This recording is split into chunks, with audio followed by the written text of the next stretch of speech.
لا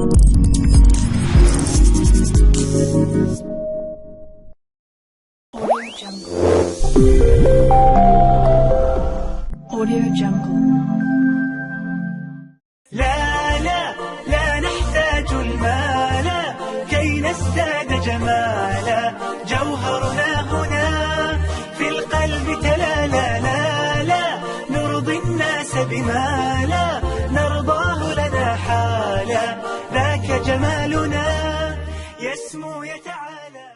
ما كان يحز في نفس الفتاة أن والدتها صارت تحملها مسؤولية الاعتناء بأمور إخوتها وبشؤون البيت، وبينما كان أشقاؤها وشقيقاتها يعكفون على مراجعة دروسهم أو إعداد تمارين، كانت تكتشف كل يوم أنها صارت كخادمة.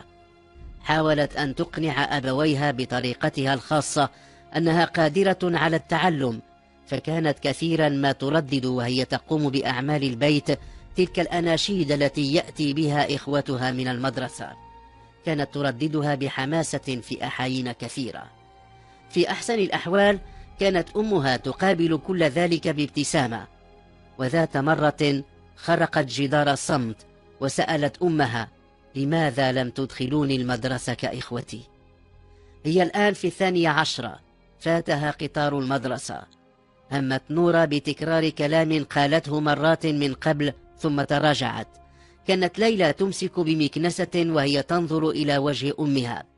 قالت لها: ليس من الضروري أن يذهب جميع الأطفال إلى المدرسة، ينبغي أن يبقى أحد منهم من البنات تحديدا للمساعدة في أشغال البيت. واصلت الفتاة النظر إلى وجه أمها لحظات أخرى، لم تعقب، وحركت المكنسة مكملة ما كانت تقوم به قبل أن تسأل سؤالها ذاك. لن تجرؤ الأم على نقل ما قالته ليلى إلى قويدر الذي إن فعلت فسيعده من باب التمرد والعصيان. لم تكن ليلى تخرج من البيت إلا نادرا حين ترافق أمها في زيارة إلى إحدى الجارات. تذكر أنها ذهبت برفقة والديها مرتين إلى جني مسكين، إحداها لحضور جنازة جدها الهامل. من سطح المنزل حين تصعد لتنشر الغسيل كانت تحاول أن تستكشف محيط منزل العائلة. ضوء الشمس يزعجها. بعينيها الناعستين تنظر إلى سطح الجيران ثم ترتد حين تباغتها إحدى الجارات. كبر إخوتها، هي الآن في 26.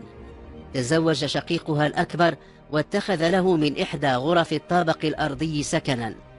لم تكن بين الوافدة على منزل عائلة قويدر بن الهامل وليلى علاقة ود. سمعتها مرة تقول لزوجها شقيقها أحمد إنها لن تستطيع تحمل تلك العمشاء لمدة طويلة، وإن عليه أن يجد حلا.